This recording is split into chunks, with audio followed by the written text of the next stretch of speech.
bagaimana inspektorat utama itu jangan kemudian terus menikmati stigma negatif yang mencari-cari kesalahan, gitu. Tapi harus mengubah diri menjadi strategic partner dan trusted advisor.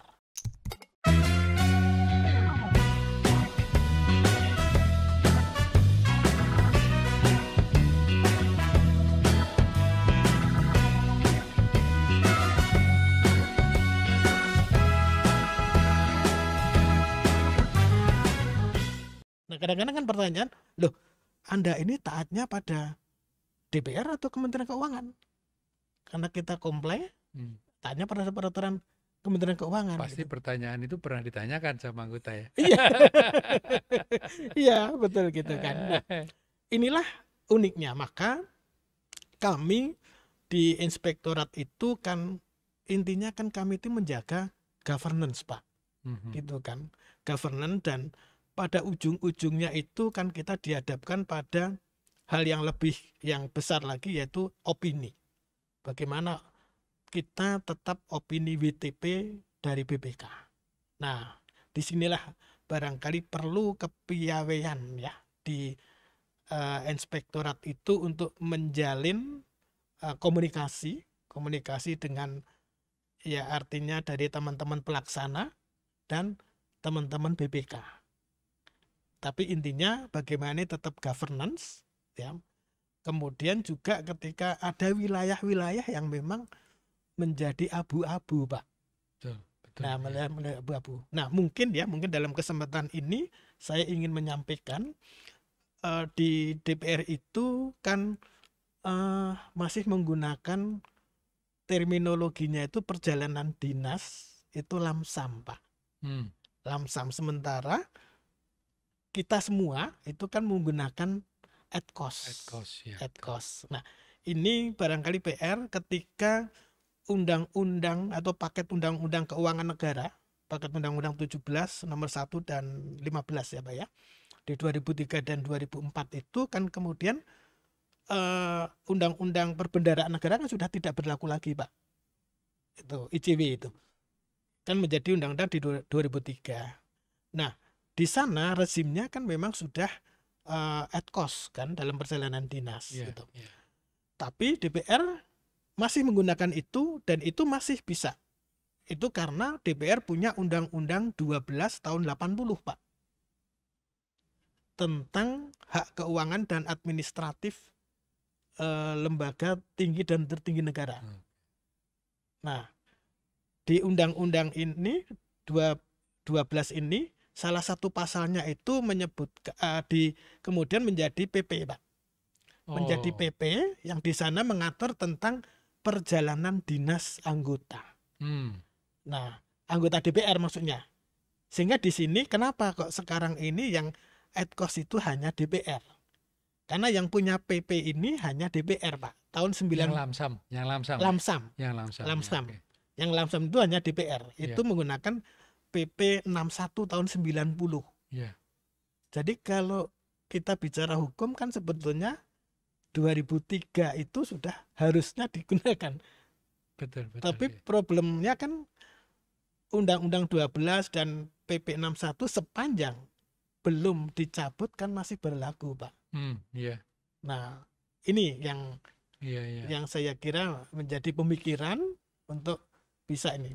Keduanya kan sebetulnya juga tadi mendekatkan terminologi perjalanan dinas anggota DPR itu kepada yang pas dengan kegiatan misalnya kunjungan kerja.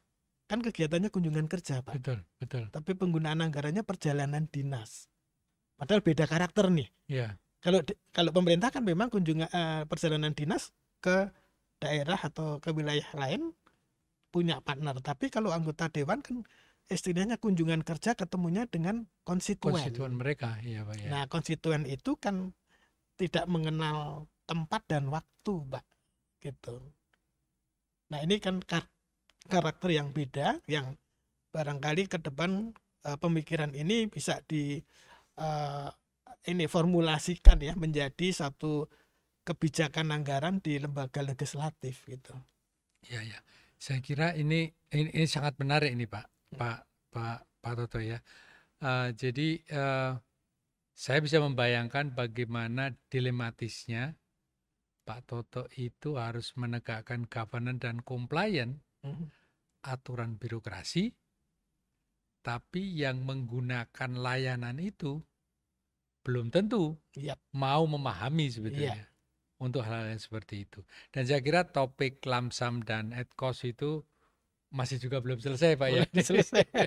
Dari sebelum saya pensiun ternyata Betul, masih betul, ada juga, dan betul. Pak Toto harus bisa menjembatani kan Pak Iya, ya itu antara peristiwa-peristiwa dan masalah yang muncul dari lamsam dan ad cost, terutama pada saat audit ya Pak ya. iya, Iya. persis, Iya. persis. Nah, Pak Toto, jadi pengalaman Pak Toto kemudian menjadi Irtama itu setelah Pak Toto di perencanaan keuangan ya Pak ya berarti? Iya, jadi Oh, setelah kami di perencanaan dan pengawasan, perencanaan dan kami pengawasan. 2 tahun di sana, gitu ya, Iya. perencanaan pengawasan. Kemudian saya dimutasi kembali lagi Pak sebetulnya ke Habitat. Jadi Oh, Biro Analisa APBN. Jadi Biro oh, Analisa APBN itu supporting jadi think keahlian tanknya think-tanknya para Badan Anggaran. anggaran pada anggota ya Pak ya Iya. sebetulnya. Nah, Oh, ya, ya, di ya, situ ya. kami 2 tahun gitu ya. Ya, kami sempat berkarya membuat buku-buku, Pak. Hmm, Terus terang kami membayangkan para anggota dewan kan tidak semuanya berbasis eh, knowledge-nya itu di anggaran gitu betul, kan, Pak. betul, Sehingga betul, betul. kami menerbitkan buku itu ada berapa? Itu pertama mengenai asumsi makro. Kami Oh, menguraikan apa sih asumsi makro. iya, iya, iya, iya. Jadi 7 asumsi itu kita uraikan. Hmm, Bagaimana cara menghitung asumsi makro hmm, yang hmm. digunakan dalam penyusunan APBN. Oke. Kemudian yang kedua buku tentang pendapatan negara. Oh, Dari account itu kan kelihatan Pak, betul, pendapatan betul. negara itu sumbernya dari mana sih? Dari Hmm, pajak, bukan pajak, kemudian dan seterusnya. Nah itu kita uraikan Pak, sehingga paling tidak yang membaca para anggota dewan itu memahami, oh ini tuh pendapatan. Taruhlah hmm, misalnya hmm. pajak. Iya, iya, Pajak iya. juga kita uraikan mengenai pajak itu apa sih? Termasuk juga menghitung tax rasio misalkan. Hmm, Kemudian yang buku ketiga itu adalah pengeluaran negara. oke, Jadi ya. pengeluaran negara itu apa saja sih selain di kementerian dan lembaga gitu kan. Kemudian yang keempat itu buku tentang eh, dana daerah, Pak. Jadi Hmm, kami dulu punya buku yang menguraikan tentang DAU, DAK, DBH. Di oke. sana kita uraikan. Kita ngutip saja Pak dari laporan-laporan di nota keuangan, kita bukukan bagaimana buku ini bisa memahamkan ketika kita bicara mengenai dana alokasi umum itu apa sih, rumusnya Oh, seperti iya, iya, apa, iya, iya, betul. pembagiannya seperti apa Iya, gitu. iya. Kemudian DAK itu apa, Hmm, hmm, terminologi jenisnya apa, pembagiannya bagaimana, termasuk hmm. DBH persentase-persentase itu, Pak. Kemudian terakhir kami juga menerbitkan buku-buku terkait dengan misalkan anggaran pendidikan. Oh, iya, iya, iya. Jadi anggaran pendidikan itu kita mencoba untuk menyampaikan anatomi anggaran pendidikan yang 20% Dari dalam APBN ya. APBN Iya, betul. itu sesungguhnya di mana saja, Untuk Pak. apa saja, di mana Untuk apa saja, ya saja. betul, betul, betul. Nah, ini kan kami juga belajar nih rupanya. Anggaran 20% itu kan pertama di Kemendikbud, Kementerian Agama yang besar. Betul, betul, betul. Dan kalau dulu kami ya di 18 kementerian lembaga yang lain. Kemudian ada di daerah dan ada di Indomenfund ya Pak ya. Indomen Fund, ya. Ya, jadi di LPDP itu Pak, ya, ya. 3 klasifikasi ini kan sampai akhirnya kami loh, kalau gitu gimana ya mengukur anggaran pendidikan itu yang sejumlah 20% itu. Iya, iya, iya. Karena yang sering kita dapatkan itu adalah parameter dari Kemendikbud yang bicara angka partisipasi kasar, Iya, iya, betul, angka iya. itulah. Terus bagaimana kita mengukur bahwa 20% pendidikan itu hasilnya seperti apa pendidikan Iya, kita. iya, iya. sampai saya keluar promosi dari situ belum menemukan jawaban juga nih 20% ini gitu. Susah Pak itu. Iya, Itu sesuatu yang memang perlu perjuangan tuh Pak. iya, Karena bergerak. Jadi luar biasa saya kira pengalaman Pak Toto untuk itu ya. Jadi itu beruntung pada saat Bapak jadi Kepala Biro Analisa iya, APBN, itu Bapak sudah punya pengalaman iya, di Komisi APBN, Panitia yes. Panitia anggaran. Anggaran, gitu. Dan tanpa itu saya kira sulit untuk bisa menembus itu Pak. Pers- Punya gagasan aja susah itu Pak. persis. Iya, iya, iya. Itulah Pak, namanya tour of duty.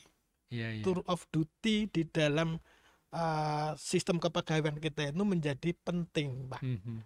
Jadi jangan kemudian ketika dipindah itu merasa dibuang atau Iya, merasa nggak dibutuhkan. betul. Tetapi itu adalah satu pembinaan kami kira. Mhm. Bagaimana di tempat lain itu harus juga diketahui sehingga pengetahuan kita komprehensif, Pak. Saya kalau nggak dipindah-pindah nggak akan pernah tahu itu, Pak. Betul, betul, Gitu. betul Jadi ya. itu tour of duty dalam sistem mutasi itu sangat penting saya kira. Mhm. Gitu. Oke, luar biasa Pak Astianto. Nah, sekarang Pak kita bicara mengenai sesuatu yang sudah kita buka tadi mengenai internal audit. Jadi kalau kita bicara Inspektorat Jenderal pada umumnya di KL Pak ya, kemudian inspektor utama di beberapa kelembagaan, itu telah berubah mazhab dan school of thought-nya, jadi pemikirannya. Kalau dulu yang namanya auditor itu kan nyari kesalahan ya Pak ya, nyari kesalahan. Pokoknya dalam melaksanakan anggaran itu pasti ada hal yang tidak komplain terhadap aturan. Tapi kemudian sekarang ini kan mazhabnya ini berbeda ini Pak ya. Kemudian mazhabnya lebih ke bagaimana inspektor jenderal atau inspektor utama itu menjadi counterpart daripada unit-unit di kementerian lembaga, sehingga pengelolaan APBN itu bisa betul-betul menghasilkan output yang paling optimal.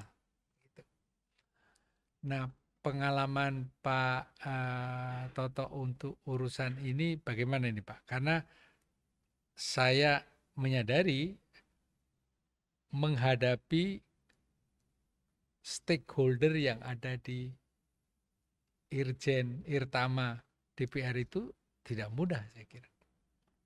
Ada pengalaman yang unik gitu Pak, yang Pak Tanto dimarahin karena ini padahal ini harus menjalankan peraturan gitu ya. Iya, tentu dinamika dalam organisasi itu selalu ada Pak. Iya. Jadi pertama ketika kami di awal-awal di inspektorat itu kan ada semacam euforia Pak. Euforia di mana sudah eselon 1 nih gitu ya. Artinya harus ada gebrakan gitu ya. Tetapi kan kami tidak didukung dengan SDM yang memadai Ya, sehingga betul. akan susah kan. Nah, seiring dengan SDM yang kita benahi, maka saya sebetulnya di awal pertama itu cenderung kepada regulasi Pak. Oh iya. Jadi bagaimana memahamkan stakeholder, kalau istilahnya kami kan auditi, itu ayolah dibantu, kamu harus punya regulasi atau SOP di dalam menjalankan pengelolaan keuangan negara. Kalau belum ya dibuat, kalau sudah dilaksanakan. Nah di tahun kedua baru kita yakinkan gitu, sudah dilaksanakan belum gitu. Ketika sudah ada ya dibuat, kalau belum ada temuan ya temuan. Nah di awal-awal kita masih bicara temuan gitu. Nah itu terjadi konflik Pak. Artinya konflik, bahkan kita temuan-temuan kita terkait dengan supportingnya di anggota dewan. Nah kita dipanggil juga di anggota dewan itu ya. Berani-beraninya kamu audit saya ya. Betul Pak itu. Artinya ya itulah pengalaman Pak ya. Artinya dipanggil ya kita datang, ya kita dimarahi, ya kita ngikutin aja gitu. Tapi saya kira kedewasaan dalam kita memandang suatu masalah ya Pak Maranto. Satu kedewasaan itu timbul ketika kita memiliki komunitas atau pergaulan, atau kita gaul Pak. Jadi kan dari awal kami memang teman-teman itu saya minta untuk pertama yang mutlak itu harus pendidikan dan pelatihan. Mhm. Auditor harus auditor beneran gitu, BPKP lulus gitu ya. Hmm. Fungsional, kemudian substansi, kemudian mengikuti berbagai lokakarya, kemudian seminar dan sebagainya. Kita biayai semua gitu ya. Kemudian juga bergaul dengan komunitas auditor, apakah itu AIB ataukah IIA. Nah, seiring dengan itu Pak, saya sendiri terbuka wawasan itu ketika di sana Pak. Sehingga tidak lagi kita bicara masalah temuan sebetulnya. Karena goal kita itu kan sebetulnya kalau besarannya Pak ya, itu kan kesejahteraan rakyat. Betul, betul, betul. Kesejahteraan rakyat itu bisa dicapai kalau pengelolaan anggarannya itu baik gitu. Pengelolaan anggarannya itu baik. Nah, kita sudah tidak relevan bicara dengan temuan. Karena temuan itu akan berulang, tapi lebih kepada governance kan, tata kelola. Iya, iya, iya. Nah, oleh karena itu memang kami ke sana Pak arahnya. Bagaimana inspektorat utama itu jangan kemudian terus menikmati stigma negatif yang mencari-cari kesalahan, gitu. Tapi harus mengubah diri menjadi strategic partner dan trusted advisor, gitu. Karena apa yang kita peroleh nanti kita bersama-sama nih dengan teman-teman auditi atau klien untuk membangun good governance dan clean government, gitu. Kita harus sama-sama. Kalau kita caranya berlawanan, bertentangan, yang timbulnya konflik. Betul. Ketika temuan pun Pak, akhirnya yang repot kita Pak. Ketika sudah temuan kan kita harus menindaklanjuti. Iya, gitu. Sehingga arahnya kita nggak boleh nih harus di istilahnya kalau itu Pak ya. Kalau kami mengibaratkan itu, kami ini kan bawahnya sekjen. Tapi fungsi kami adalah mengawasi sekjen dan anak buahnya. Betul, gitu, betul. Pak. Nah, bagaimana kami bisa berlaku itu? Maka itu tadi regulasi kami ciptakan dengan internal audit charter. Misalnya Pak Sekjen tanda tangan yang memberikan keleluasaan pengawasan internal, melakukan akses yang seluas-luasnya terhadap unit-unit, kemudian anggaran SDM dipenuhi. Itu di IAC dan tidak mengintervensi hasil dari pengawasan. Nah, pengawasan itu sendiri kami juga menempatkan diri sekarang ini sebagai strategic partner dan trusted advisor itu dalam arti begini Pak. Ibaratnya sekarang kan kecepatan nih, kalau kita Pak Jokowi berkali-kali itu siapa yang memenangkan ya yang cepat gitu. Nah, ibarat sekjen itu melakukan balapan Pak. Balapan itu dia sebagai driver. Nah, kami inspektorat ini sebagai navigator Pak. Gitu. Iya, Jadi iya. beberapa kita sampaikan ke teman-teman, driver dan navigator. Bagaimana Pak Sekjen ini mempercepat balapan untuk memenangkan pertandingan, tetapi aman dan selamat. Sehingga kita kan belok sini ada jurang loh. Belok sini ada jurang, ke sana lurus. Nah, inilah fungsi kita sebagai inspektorat, gitu. Jangan sampai kita membiarkan masuk jurang, betul, betul. gitu dah. Tinggal jurangnya jurang kecil atau jurang besar. Dalam. Gitu kan. Iya, Nah, iya. inilah yang kita pahamkan kepada teman-teman di auditi. Jadi kita nggak lagi ke sana, tapi bagaimana menggovern gitu, tata kelola. Nah, oleh karena itulah maka kami di inspektorat itu menekankan bahwa rohnya dalam laporan itu ya rekomendasi. Bagaimana kita membuat rekomendasi itu yang ketika ditindaklanjuti oleh auditi itu akan memperbaiki tata kelola dan menghindarkan penyimpangan atau fraud. Gitu. Ini Pak, sehingga kita bermainnya di bagaimana memformulasikan rekomendasi gitu. Iya, betul. Jadi bukan temuannya gitu. Iya. Ya, saya kira ini sesuatu yang sangat menarik, dan saya membayangkan waktu Pak Toto cerita tadi, menegakkan governance, Mm, membuat proses penganggaran lebih efisien, mm, outputnya juga harus ya, optimal. Itu kan eh, jargon-jargon tujuan daripada sebuah pengelolaan penganggaran ya, secara makro, Pak, secara institusi. Tapi tidak bisa dipungkiri kadang-kadang di dalam pelaksanaannya, Pak ya, itu kan juga ditentukan oleh yang melaksanakan anggaran. ya, Nah, kalau KL ini jelas ini, Pak. Pihak ketiga atau pejabat yang di situ kalau itu berkaitan dengan belanja pegawai. Tapi kalau di DPR salah satu pelaksanaan pengguna anggaran itu kan DPR ya, Pak ya. iya, Jadi katakanlah kalau kita ngomong tentang perjalanan dinas, ah, kunjungan konstituen gitu ya, Pak ya. Nah, eh, apakah di dalam pengalaman Pak Toto ya, apa ya, ada kendala barangkali atau tantangan gitu ya, bahwa kemudian Pak Toto kan tetap harus minta agar yang menggunakan anggaran itu comply terhadap aturan. Nah, salah satunya kan sebetulnya itu adalah kan anggota DPR ya, Pak ya. iya, Ada pengalaman menarik, Pak, tentang iya. ini, Pak. Eh, Kalau terminologi pengguna anggaran itu memang sekjen, Pak. Jadi pengguna Institusinya, anggaran, Pak ya, institusinya, institusinya. betul ya. Dia bertanggung jawab seluruh anggaran di DPR. Betul. Tuh. Tapi yang menggunakan anggaran sebagian besar adalah para anggota dewan. Iya, iya, betul. Yang beliau-beliau itu adalah bukan merupakan objek pengawasan. Jadi Oh, beliau kan lembaga legislatif, Pak. iya, iya, iya. Jadi menggunakan anggaran tapi bukan objek pengawasan. Objek pengawasannya adalah sekjen.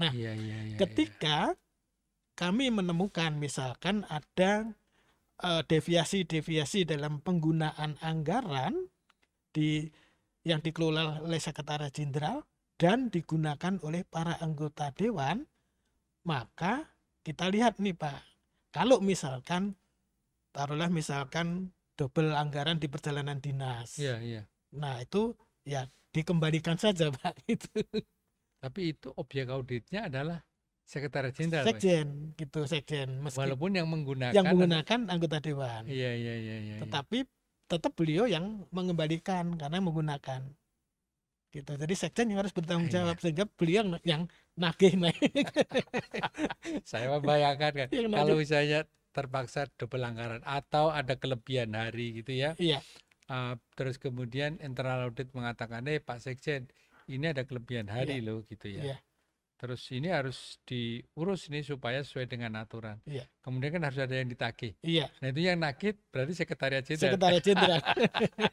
Jadi Sekretariat Jenderal itu bermanuver, Pak. Ada ya, Jadi ya, beliau ya. nggak langsung melalui asistennya Iya. atau melalui TA-nya gitu kan, Oh, tenaga ahlinya gitu.